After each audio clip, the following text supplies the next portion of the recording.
ഓം ശാന്തി. ജൈസാ പാനി വൈസാ വാണി എന്ന് പറയാറുണ്ട്. എങ്ങനെയുള്ള വെള്ളം കുടിക്കോ അതുപോലെ ഇരിക്കും നമ്മുടെ മനസ്സെന്ന്. ഒപ്പത്തിനൊപ്പം പ്രാധാന്യമുള്ളൊരു കാര്യമാണ് എങ്ങനെയുള്ള ആഹാരം നമ്മൾ കഴിക്കോ അതുപോലെ ഇരിക്കും നമ്മുടെ മനസ്സും. ഞാൻ എപ്പോഴും പ്രിഫർ ചെയ്യുക, പലപ്പോഴും പലരും എൻ്റെ അടുത്ത് പല രീതിയിലുള്ള ചോദ്യങ്ങളോട് ചോദിച്ചിരുന്നു, ഏത് ഫുഡ് കഴിക്കണം, എങ്ങനെയുള്ള ഫുഡ് കഴിക്കണം, എനിക്ക് നോൺ വെജ് കഴിക്കാവോ, നോൺ വെജ് കഴിച്ചാൽ യോഗയിൽ മെഡിറ്റേഷനിൽ അതിൻ്റെ പ്രഭാവം ഉണ്ടാവുമോ, നോൺ വെജ് കഴിക്കാതിരുന്നാൽ നമുക്ക് ശരീരത്തിൽ എന്തെങ്കിലും സംഭവിക്കുമോ, ഇങ്ങനെയുള്ള പലപ്പോഴായി പലരും ചോദിച്ച ചോദ്യങ്ങൾക്കുള്ള ഉത്തരമാണ് ഇന്ന് ഞാൻ നിങ്ങൾക്ക് പറഞ്ഞുതരാൻ പോകുന്നത്. ഞാൻ കഴിക്കുന്നതും വെജിറ്റേറിയൻ ഫുഡാണ്, ഇതുവരെ കഴിച്ചതും വെജിറ്റേറിയൻ ഫുഡാണ്. ഒരു കാര്യം എനിക്ക് നന്നായിട്ടറിയാം, വെജിറ്റേറിയൻ ഫുഡ് നമ്മുടെ മനസ്സിന് സുഖവും ശരീരത്തിന് ആരോഗ്യവും സന്തോഷവും പ്രദാനം ചെയ്യുന്ന ഒന്നാണ്. പക്ഷേ വെജിറ്റേറിയൻ ഫുഡ് കഴിക്കുക എന്ന് വെച്ചാൽ, എനിക്കിത് പറയുമ്പോൾ ചിരി വരും.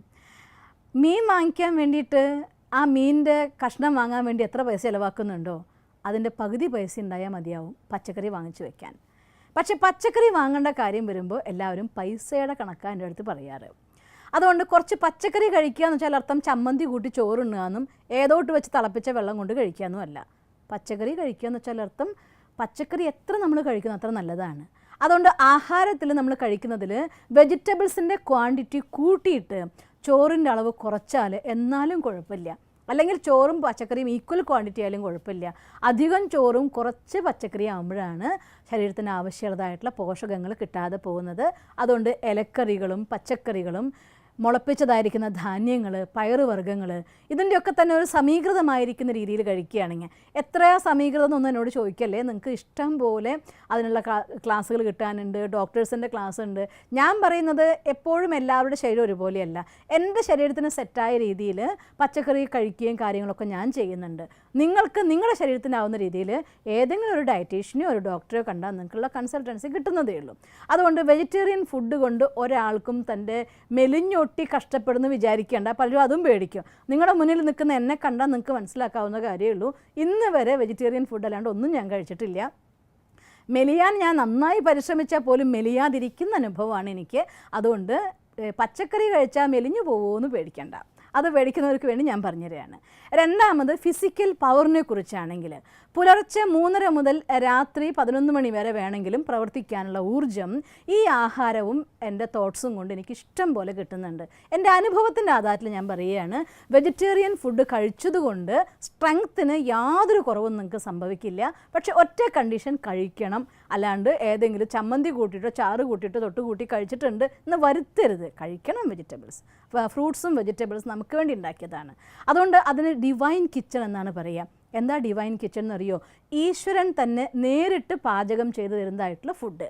നമ്മൾ പേരയ്ക്ക എടുത്തിട്ട് കടിക്കുമ്പോൾ അത് പഴുത്തിട്ടില്ലെങ്കിൽ പറയില്ലേ, ഇത് പാകമാവാത്ത പേരയ്ക്ക, ഇത് പഴുക്കാത്ത പേരയ്ക്ക എന്നർത്ഥം. പാകമായിട്ടില്ല എന്ന് വെച്ചാൽ എന്താ അർത്ഥം?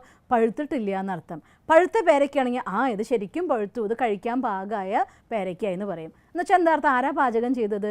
ഈശ്വരൻ്റെ കിച്ചണിൽ സൂര്യൻ്റെ പ്രകാശത്തിൽ ഈ പ്രകൃതി മാതാവ് നമുക്ക് വേണ്ടി പാചകം ചെയ്ത ആഹാരം നിങ്ങൾക്ക് എത്ര കഴിക്കാൻ പറ്റുമോ അത്ര ദ ബെസ്റ്റാണ്. അത് നിറച്ച് കഴിച്ചിട്ട് കുറച്ചേ നമ്മൾ കുക്ക് ചെയ്ത ഫുഡ് കഴിച്ചുള്ളെങ്കിൽ ഒരു കുഴപ്പമില്ല. അത് ആഹാരമാണ് ഏറ്റവും ഹെൽത്തി ആയിരിക്കുന്ന ഫുഡ്. രണ്ടാമത്തെ ഫുഡ് നമ്മുടെ സ്വന്തം കിച്ചണിൽ ഉണ്ടാക്കുന്ന ആഹാരം. അത് ഞാൻ ഓർമ്മിക്കും ഗീതയിൽ പറഞ്ഞ 2 വാക്യങ്ങൾ. തന്നവന് കൊടുക്കാതെ കഴിക്കുന്നത് കളവാണ് എന്ന് ഗീത നമ്മളോട് പറഞ്ഞിരിക്കുന്നു. അപ്പോൾ തീർച്ചയായിട്ടും നിങ്ങൾക്ക് ആഹാരം, ശുദ്ധാഹാരം കഴിക്കുമ്പോൾ അത് പൂർണ്ണമായിട്ട് ശുദ്ധാവുന്നത് ഇത് ഈശ്വരനുള്ളതാണ് എന്നുള്ള നിവേദ്യമാണ്, അല്ലെങ്കിൽ പ്രസാദമാണ്, ഇത് ഭഗവാന് സമർപ്പിക്കാനുള്ളതാണ്, ആ സമർപ്പണ വസ്തുവാണ് എന്ന് വിചാരിച്ചതുണ്ടാക്കുമ്പോൾ ഭഗവാന്റെ ഓർമ്മയിൽ നിങ്ങൾ ശുദ്ധമായിട്ട് ആഹാരം ഉണ്ടാക്കി ആ ആഹാരം ഈശ്വരന് നിവേദിച്ച് അല്ലെങ്കിൽ ഭഗവാന്റെ മുന്നിൽ സമർപ്പിച്ച് അത് കൊണ്ടുവന്ന് നിങ്ങളുടെ ഫുഡിൽ കലർത്തുമ്പോൾ അതിൻ്റെ ആ എനർജി ഒന്ന് ലെവൽ വേറെ തന്നെയാണ്. അതുകൊണ്ട് സ്വന്തം കിച്ചണിൽ സ്വന്തം കൈകൊണ്ട് അല്ലെങ്കിൽ നമ്മുടെ വീട്ടിലെ ആളുകളുടെ കൈകൊണ്ട് ഉണ്ടാക്കുന്ന ആഹാരം കഴിക്കുമ്പോൾ, നിങ്ങൾക്കറിയോ ഹോട്ടലിൽ ഫുഡ് വേണമെങ്കിൽ എത്ര മസാല ഇടും, എന്നാൽ അവിടെ ചേർക്കാത്തൊരു മസാലയുണ്ട്. അതിൻ്റെ പേരാണ് സ്നേഹം എന്ന മസാല. ആ സ്നേഹത്തിൻ്റെ മസാലയും ചേർത്തിട്ട് നമ്മുടെ വീട്ടിൽ ആഹാരം തരിക. ഈവൻ വീട്ടിലെ ആൾക്ക് അത്ര നന്നായിട്ട് കുക്ക് ചെയ്യാനൊന്നും അറിയില്ലെങ്കിലും ഈ മസാല തീർച്ചയായിട്ടും ചേർത്തിട്ടുണ്ടാവും. ഈ മസാല ചേർത്ത് കഴിക്കുന്നവരുടെ ആരോഗ്യം നല്ലതായിരിക്കും. അതുകൊണ്ട് രണ്ടാമത് ഞാൻ പ്രിഫർ ചെയ്യുന്നത് നമ്മുടെ വീട്ടിലുണ്ടാക്കിയ ആഹാരമാണ്. മൂന്നാമത്തെ, നിങ്ങൾക്ക് നിവൃത്തിയില്ല, വീട്ടിലുണ്ടാക്കിയ ആഹാരം കഴിക്കാൻ പറ്റാത്തൊരു സാഹചര്യത്തിലാണെങ്കിൽ ഏറ്റവും ബെസ്റ്റ് മെഷീൻ ഫുഡാണ്. കാരണം ഉണ്ടാക്കുന്ന ആൾ ഹോട്ടലിൽ ആഹാരം പാചകം ചെയ്യുമ്പോൾ എനിക്ക് ഇത്ര ലാഭം കിട്ടണമെന്ന് വിചാരിച്ചു പഴയത് കൂട്ടിച്ചേർത്ത് ഉണ്ടാക്കി. ഈ അവസ്ഥ എന്താണെങ്കിലും മെഷീൻ ഫുഡിൽ ഉണ്ടാവില്ലല്ലോ. മെഷീൻ ഫുഡിൽ രാസവസ്തുക്കൾ കലർത്തി അതിൻ്റെ സൂക്ഷിക്കുന്ന വിധം കുറവുള്ളതായിരിക്കുന്ന ഫുഡുകൾ കിട്ടും. അങ്ങനത്തെ ഏതെങ്കിലുമാണ് ഏറ്റവും ബെസ്റ്റ്. അതുകൊണ്ട് ആഹാരത്തിൻ്റെ കാര്യത്തിൽ ശ്രദ്ധിക്കുക എന്നുള്ളത് വളരെ ഇമ്പോർട്ടൻ്റ് ആണ്. പിന്നെ നോൺ വെജ് ആഹാരം കഴിക്കാൻ ഞാൻ ഒരിക്കലും പ്രിഫർ ചെയ്യാറില്ല. ഞാനത് കഴിക്കരുത് എന്ന് പറയുന്ന കൂട്ടത്തിലാണ്. എന്തുകൊണ്ടാണെന്നറിയോ? ഒരു ജീവി മരിക്കുന്ന സമയത്ത് അവരുടെ മനസ്സിൻ്റെ ഉള്ളിൽ മരണം എന്നത് ഏതൊരു ജീവിയെ സംബന്ധിച്ചിടത്തോളം അത് വേദനയുടെ മാക്സിമാണ്. മരിക്കുന്ന സമയത്ത് തൻ്റെ ഉള്ളിൽ ആ ഭയവും, മരണഭയമാണ് ഏറ്റവും വലിയ ഭയം. മരണഭയം വരാതെ ഒരു ജീവിയും മരിക്കുന്നില്ല. ആ സമയത്ത് അവരുടെ ആ ജീവിയുടെ മനസ്സിലുണ്ടായ സങ്കല്പം അത് ആ ശരീരത്തിൻ്റെ ഓരോ കോശങ്ങളിലും അടങ്ങിയിട്ടുണ്ടായിരിക്കും.